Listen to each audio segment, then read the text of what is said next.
ರಫೀಕ್ ಅಂತಕ್ಕಂಥ ಒಬ್ಬ ಯುವಕನೇನು ಹತ್ಯೆ ಮಾಡಿದ್ದಾನೆ.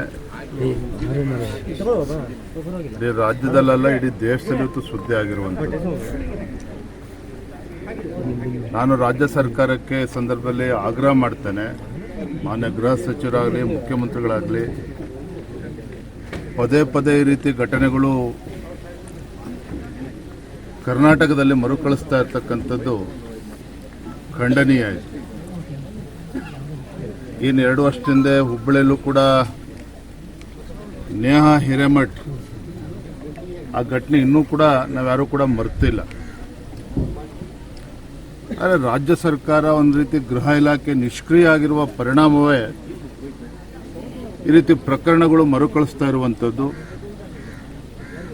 ಗೃಹ ಸಚಿವರಾಗಲಿ ಮುಖ್ಯಮಂತ್ರಿಗಳಾಗಲಿ ಇಂಥ ಘಟನೆಗಳು ನಡೆದಾಗ ಪೊಲೀಸ್ ಇಲಾಖೆ ತನಿಖೆ ಪ್ರಾರಂಭ ಮಾಡೋ ಮುಂಚಿತವಾಗಿಯೇ ಇದು ಲವ್ ಜಿಹಾದ್ ಅಲ್ಲ ಅಂತೇಳಿ ಬೇರೆ ಬೇರೆ ರೀತಿಯಲ್ಲಿ ಕ್ಲೀನ್ ಚಿಟ್ ಕೊಡುವಂಥದ್ದು, ಇದೆಲ್ಲದರ ಪರಿಣಾಮನೇ ಇಂಥ ದುಷ್ಕೃತ್ಯಗಳು ಮರುಕಳಿಸ್ತಾ ಇದೆ. ಈಗಲಾದರೂ ಕೂಡ ಮಾನ್ಯ ಮುಖ್ಯಮಂತ್ರಿಗಳು ಗೃಹ ಸಚಿವರು ಎಚ್ಚೆತ್ತುಕೊಂಡು ರಂಜಿತಾ ಏನು ಬರ್ಬರ ಹತ್ಯೆ ಆಗಿದೆ, ಈ ಪ್ರಕರಣ ಗಂಭೀರವಾಗಿ ತೆಗೆದುಕೊಂಡು ಸರಿಯಾದ ರೀತಿಯಲ್ಲಿ ತನಿಖೆ ಆಗಬೇಕು. ಸಮಾಜ ಇದನ್ನು ಒಪ್ಪೋದಕ್ಕೆ ಸಾಧ್ಯ ಇಲ್ಲ, ಹಿಂದೂ ಸಮಾಜವು ಕೂಡ ಇದನ್ನು ಒಪ್ಪೋದಕ್ಕೆ ಸಾಧ್ಯ ಇಲ್ಲ. ನಾವು ಭಾರತೀಯ ಜನತಾ ಪಾರ್ಟಿ ಏನಾದ್ರು ಹೇಳಿಕೆಯನ್ನು ಕೊಟ್ಟರೆ ಇವು ಕೋಮವಾದಿಗಳು ಅಂತೇಳಿ ನಮಗೆ ಬಣ್ಣವನ್ನು ಕೊಡುವಂಥ ಕೆಲಸ ಮಾಡ್ತಾರೆ. ಆದರೆ ಅನೇಕ ಲವ್ ಜಿಹಾದ್ ಪ್ರಕರಣಗಳು ರಾಜ್ಯದಲ್ಲಿ ಮರುಕಳಿಸ್ತಾ ಇದೆ. ರಾಜ್ಯ ಸರ್ಕಾರ ಕೈ ಕಟ್ಕೊಂಡು ಕೂತಿದೆ. ಯಾವುದೇ ಪ್ರಕರಣ ಆದರೂ ಕೂಡ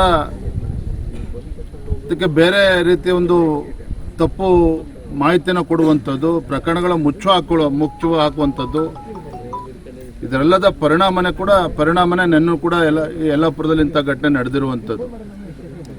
ನಾನು ಮುಖ್ಯಮಂತ್ರಿಗಳೇ ವಿಶೇಷವಾಗಿ ಸಂದರ್ಭದಲ್ಲಿ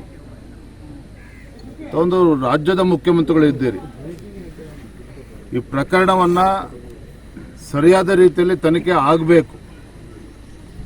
ಇದಕ್ಕೆ ಬೇರೆ ರೀತಿಯ ಬಣ್ಣವನ್ನು ಕೊಡದೇ ಸರಿಯಾದ ರೀತಿ ತನಿಖೆಯಾಗಿ ಆ ಕುಟುಂಬಕ್ಕೂ ಕೂಡ ನ್ಯಾಯ ಸಿಗಬೇಕು, ಹಿಂದೂ ಸಮಾಜಕ್ಕೂ ಕೂಡ ನ್ಯಾಯ ಸಿಗಬೇಕು. ನಾನು ಹಾಗಾಗಿ ಮಾನ್ಯ ಮುಖ್ಯಮಂತ್ರಿಗಳಲ್ಲಿ ಗೃಹ ಸಚಿವರು ಮತ್ತೊಮ್ಮೆ ಆಗ್ರಹ ಪಡಿಸ್ತೇನೆ, ಸರಿಯಾದ ರೀತಿ ತನಿಖೆ ಆಗಬೇಕು.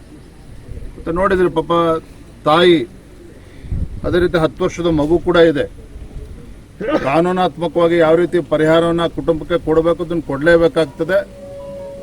ಅತ್ಯಂತ ಬಡ ಕುಟುಂಬ, ಒಂದು ದಲಿತ ಕುಟುಂಬ, ಒಂದು ದಲಿತ ಹಿಂದೂ ಕುಟುಂಬ ಇದು.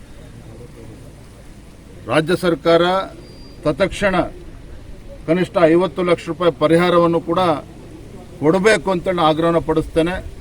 ಪಕ್ಷದ ವತಿಯಿಂದ ನಾವು ಇವತ್ತು 5 ಲಕ್ಷ ರೂಪಾಯಿ ಪರಿಹಾರವನ್ನು ಕೂಡ ನಾವು ಕೊಟ್ಟಿದ್ದೇವೆ. ಅದೇ ರೀತಿ 10 ವರ್ಷದ ಬಾಲಕ ಏನಿದ್ದಾನೆ ಆತನಿಗೆ ವಿಶ್ವದರ್ಶಿ ಶಿಕ್ಷಣ ಸಂಸ್ಥೆ ಮೊನ್ನೆ ಹರಿಪ್ರಕಾಶ್ ಕೋಣೆಮನೆಯವರು ಆ ಬಾಲಕನಿಗೆ ಸಂಪೂರ್ಣವಾಗಿರ್ತಕ್ಕಂಥದ್ದು ಉಚಿತ ಶಿಕ್ಷಣವನ್ನು ಕೊಡ್ತೇವೆ ಅನ್ನುವ ಈಗಾಗಲೇ ಭರವಸೆಗಾಗಲೇ ಕೊಟ್ಟಿದ್ದಾರೆ, ಕುಟುಂಬದ ತಾಯಿ ಕೊಟ್ಟಿದ್ದಾರೆ. ಆ ಬಾಲಕನ ಶಿಕ್ಷಣದ ಕಡೆ ಗಮನಿಸ್ತೇವೆ ಅಂತೇಳಿ. ಆದರೆ ರಾಜ್ಯ ಸರ್ಕಾರ ಒಂದು ಕಡೆ ಕಾನೂನಾತ್ಮಕವಾಗಿ ಯಾವ ರೀತಿ ಆ ದಲಿತ ಕುಟುಂಬಕ್ಕೆ 2 ಎಕರೆ ಜಮೀನನ್ನು ಕೊಡಬೇಕು ಮತ್ತು ಕನಿಷ್ಠ 50 ಲಕ್ಷ ರೂಪಾಯಿ ಪರಿಹಾರವನ್ನು ಕೂಡ ಕೊಡಬೇಕು. ಈ ನಿಟ್ಟಿನಲ್ಲಿ ರಾಜ್ಯ ಸರ್ಕಾರ ತತ್ಕ್ಷಣ ಸ್ಪಂದನೆ ಮಾಡಬೇಕು ಅಂತೇಳಿ ನಾನು ಸಂದರ್ಭ ಆಗ್ರಹ ಪಡಿಸ್ತೇನೆ.